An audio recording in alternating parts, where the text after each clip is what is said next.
Hi everyone, welcome to the summer video series, the first one in that chain, and it's going to be on energy in chemistry, and really just how we talk about energy in chemistry. So the first thing I want to talk about is just a basic idea. There's a difference between a ball, if a ball is just sitting there, and a ball is rolling, right? This has different properties. This ball that's rolling has different properties than the ball that's just sitting there. And it can transfer those properties. So if this rolls over, it can transfer properties to the other ball. It was moving, and this other ball was standing still. So when the moving ball hit that ball, it made the other ball move as well. So that property is something that we really need to talk about, because we're talking about matter, but clearly matter can be matter that's sitting still or matter that's moving. So that's energy, and specifically in our case, that's kinetic energy. So kinetic energy is the energy associated with motion. So kinetic basically means motion. It's motion energy. There's another one we want to talk about, and that's energy associated with position. So if we build a ramp, there's a difference between a ball sitting at the bottom of this ramp and a ball sitting at the top of the ramp, right? The ball sitting at the bottom of the ramp, you can't see that it's sloped probably really well, but trust me, it is sloped, can't roll down any lower. The ball sitting at the top of the ramp has the ability, if we let it, to roll down the ramp, and it can turn that motion, or that position at the top of the ramp, into motion energy if we give it a little bump or something like that. So that's the second kind of energy that we want to talk about, potential energy, and it's energy associated with its position. Position in this case being on top of the ramp versus being on the bottom of the ramp. And we call it potential energy because it has the potential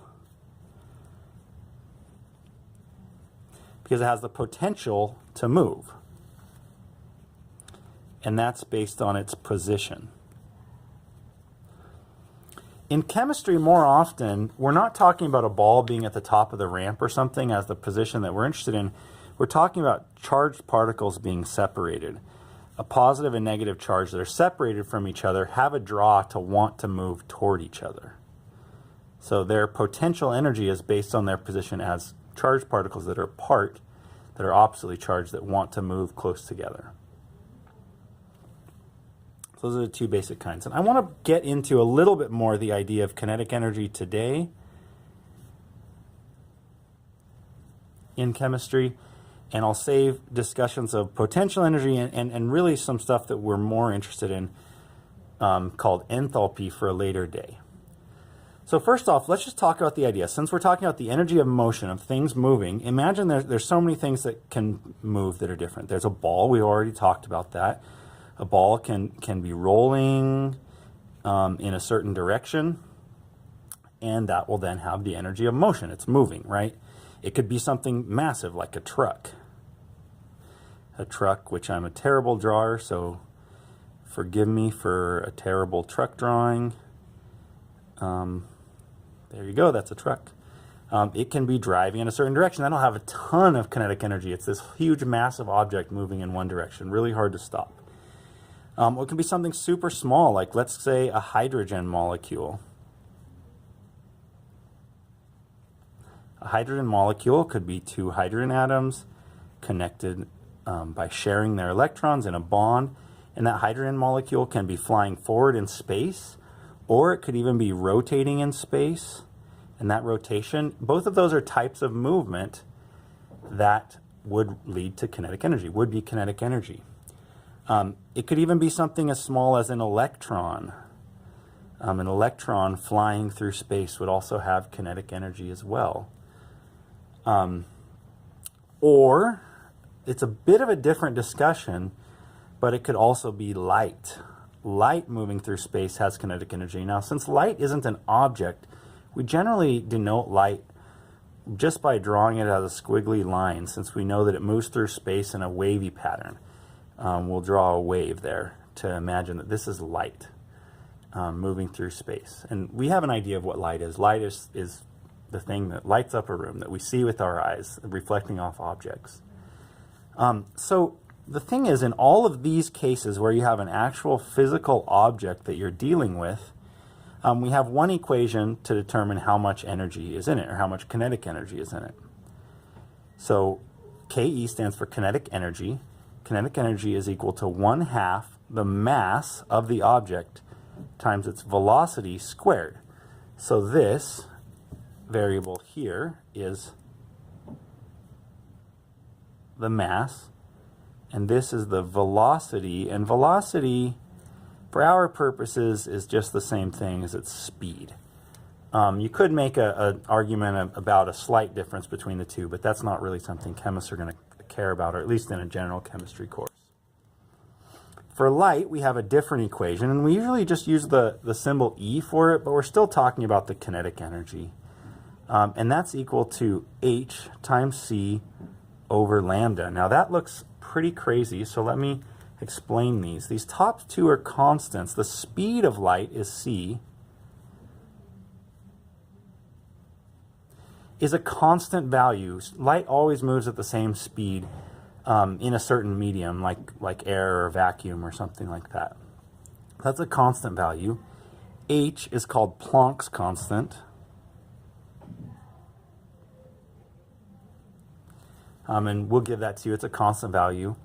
And then lambda is the thing that changes about different colors of light or different types of light, and that is its wavelength. So the wavelength would be the distance that it takes to complete one wave cycle here as it's moving through space in a wave pattern. So this would be one wavelength, and then this next one here would be another wavelength, and this next one here would be another wavelength. And depending on how long that length is, actually affects really the properties of the light. It gives it higher or lower energy. It's what we see as different colors. Red light has a longer distance here than blue light. Blue light is a shorter length of a wave, etc. So we have this equation for any real physical object with mass, and we have this equation for if it's light.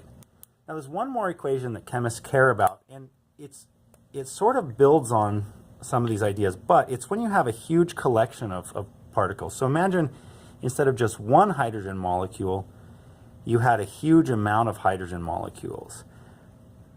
So there's a hydrogen molecule here, and another hydrogen molecule here, and another hydrogen molecule here, and another hydrogen molecule here, and here, and here.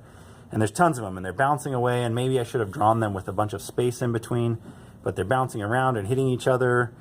Another one over here, another one over here, and this one's going to bounce into that one, and then this one's going to bounce into that one, and then this one's going to fly this direction, and they're just going crazy. So the thing is, at any given point in time, one molecule might be moving faster, another one slower in this collection, and then as they bounce into each other, maybe another one moves faster, and then another one slower. So this equation becomes really unworkable because there's so many different molecules, and their speeds are constantly changing. We want a different equation here. And it turns out that we can calculate the average, instead of trying to calculate for any one, since the kinetic energy would always be changing as one speeds up and one slows down, we can calculate the average of the kinetic energy for this group as 3/2 RT divided by NA. So I'll explain what this is. It's actually a really, really neat equation because the kinetic energy, it turns out, is proportional to temperature. Higher temperature is higher kinetic energy. Everything else in this equation is constant. So all you need to know the average of kinetic energy of this group of molecules is the temperature of that group of molecules. So T is for temperature. R in this equation is the gas constant. And this is just Avogadro's number. So if you don't remember Avogadro's number, that's 6.022 times 10 to the 23rd power. So that's the number of things in a mole. And the only reason we really have to use that number at all is because this gas constant R is a per mole quantity. So To get it back to talking about the average kinetic energy of one molecule at a time, like we were up here, we need to divide out Avogadro's number from that constant. So we got to use the two constants together. The temperature, one extra note, is that it does have to be in that absolute temperature unit of Kelvin here. So that's basically it. The next video we'll get back to where we left off talking about potential energy, but this is really the extent of what we do with kinetic energy in chemistry, with motion of molecules, in general chemistry at least. There are other motions like this rotation motion that you can sort of talk about more in different chemistry classes, but this is pretty much it as far as kinetic energy goes in a chemistry class.